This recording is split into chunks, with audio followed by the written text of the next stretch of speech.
नमस्कार मंडळी. वित्त विवेचनच्या आजच्या भागामध्ये आपल्या सगळ्यांचं मनापासून स्वागत. मी रवींद्र गोखले. आज आपण जो विषय घेतला आहे तो म्हणजे NRI हे म्हणजे कोण आणि त्यांना आपल्या देशामध्ये टॅक्सेशनची सिस्टीम काय काय कशी कशी आहे. तर मंडळी झालं कसं काय की आता अक्षरशः घरोघरी आपली मुलं परदेशी शिक्षणासाठी गेलेली आहेत, कोणी कोणी जॉबसाठी गेलेले आहेत, कोणी मायग्रेट होण्यासाठी गेलेले आहेत. अशा अनेक कारणांनी हे सगळी मुलं घरोघरी बाहेर असल्यामुळं NRI हा शब्द आता अक्षरशः घरोघरी परवलीचा शब्द म्हणतात तसा इतका तो पॉप्युलर आणि फेमस झालेला आहे. तर NRI म्हणजे काय बाबा? NRIचा काय लाँग फॉर्म काय? What is NRI? तर NRIचा लाँग फॉर्म आहे नॉन रेसिडेंट इंडियन, म्हणजे भारतात न राहणारा भारतीय, अनिवासी भारतीय म्हणजे NRI. तर आपल्यापैकी मग बऱ्याच जणांना मग बरेच कन्फ्युजन असतं, थोड्या शंका असतात की उदाहरणार्थ आता कोण एखादा म्हणतो आहे की मी युरोपच्या ट्रिपला चाललो आहे एक 15 दिवसासाठी, तर बाबा मी NRI झालो का? दुसऱ्याचा कोणाची तरी मुलगी जर्मनीला एक 3-4 महिन्याच्या कुठल्या तरी ट्रेनिंगसाठी कंपनी पाठवते त्यांना, तर ती NRI झाली का? तर कोणाचा मुलगा शिकायसाठी अमेरिकेत किंवा ऑस्ट्रेलियाला तिकडं गेलेला आहे, तर तो NRI झाला आहे का? तर कोण NRI म्हणजे कोण कोण झालेले आहेत NRI, आणि कुणाला NRI म्हणायचं आणि कुणाला रेसिडेंट इंडियन म्हणायचं?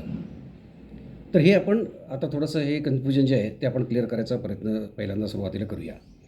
तर NRIची जी व्याख्या करताना तर मी पण मग थोडंसं बघायला सुरू केलं की बाबा आपल्या लॉमध्ये डिफाईन काय केलेलं आहे, काय डेफिनेशन दिलं आहे बाबा NRIचं.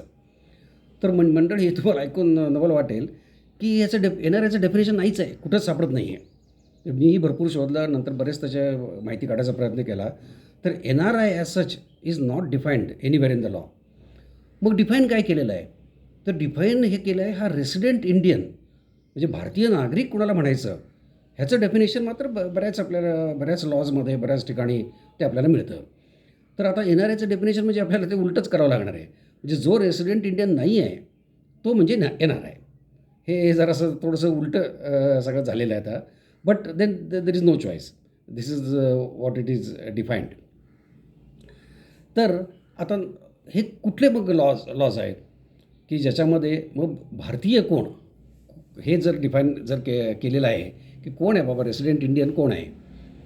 तर आपल्या ह्या विषयासाठी म्हणजे आपण मेनली ते टॅक्स आणखी ह्याच्या संदर्भात आपण जर आज बोलतो आहे, तर 3 लॉ असे माझ्या नजरेत आले की जे आपल्याला ह्या आपल्या अभ्यासापुरतं आजच्या अंडरस्टँडिंगपुरतं ते ॲप्लिकेबल आहेत. की ते कुठले 3 लॉज आहेत? तर नंबर 1 पहिला लॉ आहे तो म्हणजे आधार ॲक्ट. आधारचा जो नियम आहे त्याच्यामध्ये कोण भारतीय आहेत, कोण भारतीय नागरिक आहेत ह्याचं एक डेफिनेशन त्याच्यामध्ये दिलेलं आहे. दुसरा जो ॲक्ट आहे तो आहे FEMA ॲक्ट म्हणून एक आहे. FEMA म्हणजे काय? Foreign exchange management act. म्हणजे परदेशातल्या पैशाचा जो व्यवहार करतो आहे किंवा पैसे इथं आणतो आहे, पैसे बाहेर घेऊन जातो आहे, म्हणजे डॉलर्स मेनली. तर हे कोण करू शकतो ह्याचं एक FEMA ॲक्टमध्ये डेफिनेशन्स त्याचे बरेच रेसिडेंट इंडियनच्याबद्दल दिलेले आहेत. आणि तिसरा ॲक्ट आहे तो म्हणजे आपल्या सगळ्यांचा अत्यंत आवडीचा विषय, तो म्हणजे income tax act. Income tax ॲक्टमध्ये सुद्धा अतिशय क्लिअरली डिफाईन केलेलं आहे की रेसिडेंट इंडियन म्हणजे भारतीय कोण आहे त्याचं त्यांनी डेफिनेशन केलेलं आहे. तर आपण आजच्या आपल्या ह्या विषयासाठी आपण थोडं आधार ॲक्ट आणखीन FEMA ॲक्ट हे थोडेसे बाजूला ठेवूया. FEMA ॲक्टवरती आपण नंतर परत कधीतरी व्हिडिओ पण करू, कारण बऱ्याच लोकांना ती पण शंका असते की बाबा परदेशीय लोकांनी तर अकाउंट ओपन कसे करायचे, त्यात पैसे आणले तर काय होतं काय नाही होत, ते सगळं आपण नंतर बोलूया. पण सध्या आपण income tax point of view आज बोलतो आहे, त्यामुळे आपण इन्कम टॅक्स ॲक्टमध्ये काय सांगितलेलं आहे ते आपण पहिल्यांदा समजून घेण्याचा प्रयत्न करूया. तर इन्कम टॅक्स ॲक्टमध्ये एकूण एक 6 असे आर्टिकल दिसत आहेत की ज्याच्यामध्ये रेसिडेंट इंडियन म्हणजे भारतीय नागरिक कुणाला म्हणायचं from taxation point of view हे त्याच्यामध्ये त्यांनी व्यवस्थित दिलेलं आहे. तर ते काय आहे ते आपण एक 1 बाय 1 समजून घेण्याचा प्रयत्न करू. म्हणजे तुम्ही NRI आहेत का नाहीत हे तुम्हाला त्याच्यावरून कळेल. हे जर साईच्या साईमध्ये जर तुम्ही बसत असला किंवा ह्याच्यातल्या कुठल्याही एका गोष्टीत तुम्ही बसत असला तर तुम्ही भारतीय नागरिक झालात.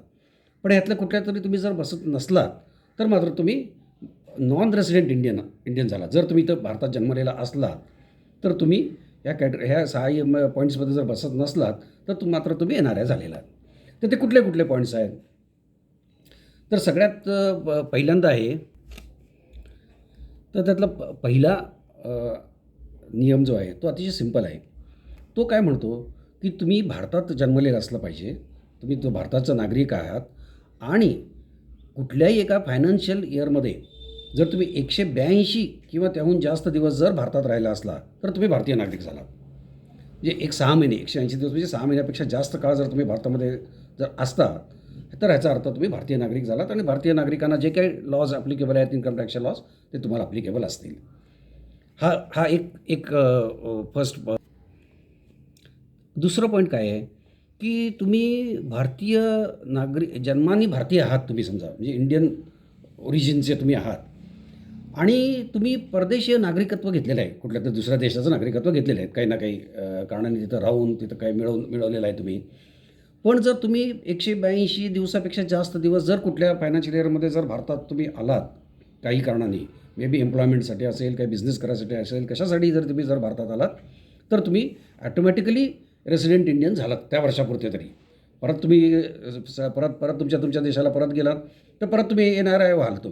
पण जोपर्यंत तुम्ही भारतामध्ये 182 पेक्षा जास्त दिवस आहात, तोपर्यंत मात्र तुम्ही NRI झालात. मग ह्याच्यामध्ये OCI कार्ड होल्डर्स आले, पर्सन्स ऑफ इंडियन ओरिजिन म्हणून PIO नावाची कॅटेगरी आहे. ते सगळ्या त्याच्यावरती आपण नंतर कधीतरी बोलूया. तर ह्याच्यातल्या कुठल्याही कॅटेगरीतले जरी तुम्ही असलात, तरीसुद्धा तुम्ही त्या ह्याच्यामध्ये तुम्ही भारतीय नागरिकच झालात, जर तुम्ही इथं 182 दिवसापेक्षा जास्त जर भारतात तुमचं वास्तव्य असलं. तिसरं, तुमचं जर भारतातलं जर इन्कम, भारतामधलं जर तुमचं जर इन्कम हे जर 15 लाखापेक्षा जर जास्त असलं भारतीय रुपयामध्ये, तर 180 दिवसाची सुद्धा गरज नाही बरं का. मग तुम्ही 120 दिवसापेक्षा जास्त जर भारतात तुम्ही काढलेत, तर तुम्ही ऑटोमॅटिकली तुम्ही भारतीय नागरिक झालात आणि भारतीय नागरिकांचे सगळे लॉज तुम्हाला ते ॲप्लिकेबल झाले. हे मेन क्रायटेरिया आहेत. तर ह्याच्यामध्ये जर तुम्ही कुठेही बसलात, तर तुम्ही भारतीय नागरिक झालात आणि तुम्ही ह्याच्यापैकी जर कुठल्याही जर कंडिशन जर अप्लाय होत नसली तुमच्या बाबतीमध्ये, तर मात्र तुम्ही ऑटोमॅटिकली NRI जे नॉन रेसिडेंट इंडियन ह्या कॅटेगरीमध्ये तुम्ही जाल. आता आपल्याला कुणाला NRI म्हणायचं, आता हे तुम्हालाही कळलं असेल की तुम्ही NRI आहात का तुम्ही भारतीय सिटिझन आहात. तर आता जर NRI असला, तर त्याला पहिला प्रश्न आणि त्याला पहिली भीती असती, अरे बापरे! आता मला इन्कम टॅक्सचं काय भानगड आहे बाबा आपल्या देशामध्ये, कारण मी पूर्वी इथं भारतात होतो तेव्हा मी इन्कम टॅक्स वगैरे सगळं व्यवस्थित भरायचं होता. आता मी बाहेर गेलेलो आहे. तर आता मग मला टॅक्सची इथं काय लायबिलिटीज काय आहे? तर ती टॅक्स लायबिलिटी समजायच्या आधी मी सिंपल टर्म्समध्ये परत एकदा रिपीट करतो, की आता NRI म्हणजे कुणाला म्हणायचं? तर पहिल्या आपण अगदी सुरुवातीला जसं बोललो त्याप्रमाणे, जर कोणी 15 दिवसाच्या युरोप ट्रिपला चाललेला असला, तर तो NRI होणार नाही. जर कोणी 3-4 महिन्याच्या ट्रेनिंगसाठी कुठेतरी जर्मनीला, जपानला, इकडं-तिकडं कुठं गेलात, तर नॅचरली तो NRI होणार नाही. पण जर शिकायसाठी, MS करायसाठी तुम्ही 1-2 वर्षासाठी जर तुमचा मुलगा, मुलगी कोणी जर परदेशात गेले, तर त्या वर्षासाठी तर ते ऑटोमॅटिकली ते NRI झाले. ते मे बी परत भारतात येतील, त्याच्यानंतर शिक्षण संपवून इथं काही जॉब करतील, बिझनेस करतील, तर ते ऑटोमॅटिकली परत रेसिडेंट इंडियन होतील. पण जोपर्यंत ते देशाच्या बाहेर आहेत त्या फायनान्शियल इयरमध्ये, तोपर्यंत ते NRI झाले. त्याच्याशिवाय जर तुम्ही एखाद्याने भारतीयाने सिटिझनशिप जर घेतली असती दुसऱ्या देशाची, तर ऑटोमॅटिकली तो सुद्धा NRI ह्या कॅटेगरीमध्ये जातो. तर हे NRI क्लिअर झालं. आता आपण टॅक्सेशनकडे वळूया आता, की याला टॅक्स काय आहे? तर जशी ती भीती असती, किंवा आता मी तिकडे गेलो आणि आता भरपूर कमवतो आहे, आता मी चुकून मागून कधी भारतात गेलो तर काय माझ्या मागं काय ईडीची रेड बीड काय पडते का काय? मला पकडतील का काय? का मी त्याच्यावरती इन्कम टॅक्स भरला पाहिजे का? काय आहेत त्याच्यासाठी प्रॉव्हिजन्स? तर ते आपण समजून घेण्याचा प्रयत्न करू. तर मंडळी, एक सगळ्यात मोठी गुड न्यूज म्हणजे, तुम्ही जर डॉलरमध्ये किंवा बाहेरच्या कुठल्याही करन्सीमध्ये जर तुम्ही काही कमवत असलात, तर ते सगळे पैसे इथं आपल्या इन्कम टॅक्सच्या पॉईंट ऑफ व्ह्यू ते टॅक्स फ्री आहेत. त्याच्यावरती कुठल्याही प्रकारचा टॅक्स तुम्ही इथं भारतात भरायची गरज नाही. मी तिथे कितीही कमवा, ते कमवलेले पैसे भारतामध्ये आणा. ते भारतात आणलं तर ते तुम्हाला टॅक्स फ्री तुमच्या बँक अकाउंटमध्ये तुम्हाला ते जमा करता येतील. त्यामुळे त्याच्याबद्दल तुम्ही कुठलंही टेन्शन घेण्याची काही गरज नाही. तरी आता इन्कम, माझं परदेशातलं इन्कम जर टॅक्स फ्री झालं, मग टॅक्स लायबिलिटी मला कुठली आहे बाबा ॲज ए NRI? याला कुठली टॅक्स लायबिलिटी येते?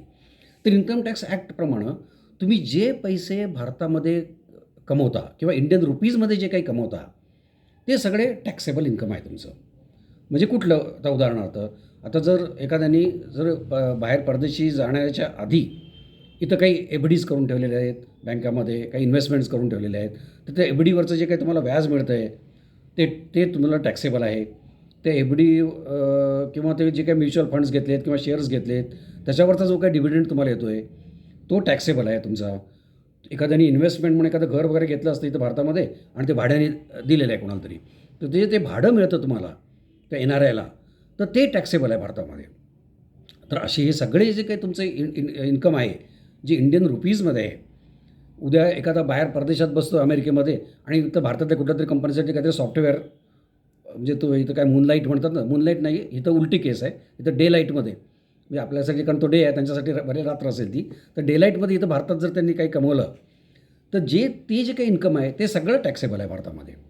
त्यामुळं जरी तिकडं डॉलर तुम्ही इकडं परत आणले तर ते टॅक्स फ्री आले, तरी ते डॉलर नंतर इथं तुम्ही इन्व्हेस्ट केले इथं किंवा त्या डॉलरचे रुपयामध्ये कन्वर्ट करून त्याची इथं एफ डी ठेवली, तर त्या एफ डीवरचं व्याज मात्र मंडळी ते टॅक्सेबल आहे भारतासाठी. ही मेनली इन्कम टॅक्सचे लॉ ह्याच्याबद्दल अतिशय क्लिअर आहेत. मग आता हे इन्कम कळलं आणि त्याचं टॅक्सेबिलिटी जर कळली आता आपल्याला, ओके, तर मग टॅक्स कसे आहे बाबा मग NRIसाठी आणखीन रेसिडेंट इंडियनसाठी का टॅक्स सिस्टीम काही वेगळ्या आहेत का? तर मंडळी काही काळजीचं कारण नाही. टॅक्स सिस्टीम अजिबात वेगळी नाही आहे. म्हणजे आपल्याकडं कसं समजा आता ॲट प्रेझेंट समजा 2.5 लाखापर्यंतचं इन्कम हे टॅक्स फ्री आहे सगळ्या इंडियन रेसिडेंटना. तर NRIसाठी सुद्धा जर तुमचं भारतामधलं इतकं उत्पन्न जर 2.5 लाखाच्या मर्यादेच्या आत असलं तर ते पूर्णपणे तुम्हाला तुमच्यासाठी ते टॅक्स फ्री आहे. इन्कम टॅक्स रिटर्न भरा तुम्ही, पण त्याच्यावरती टॅक्स एकही रुपयाचा तुम्हाला पडणार नाही.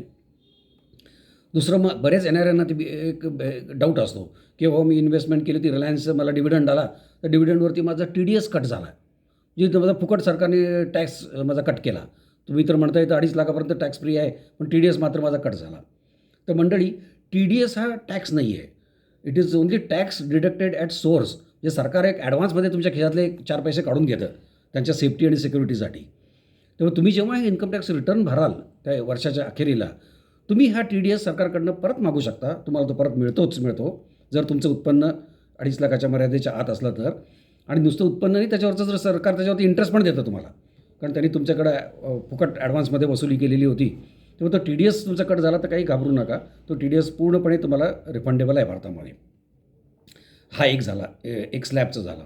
दुसरा मग बाकी स्लॅब पण तुमचं जर अर्निंग अजून जास्त असलं तर आपल्याला जे नॉर्मल स्लॅब रेसिडेंट इंडियनला आहेत 2.5 ते 5 ते 10 म्हणजे 5%, 10%, 20% हे जे इन्कमच्या प्रमाणे जे स्लॅब आहेत एक्झॅक्टली सगळे सेम स्लॅब्स हे NRIंना सुद्धा आहेत.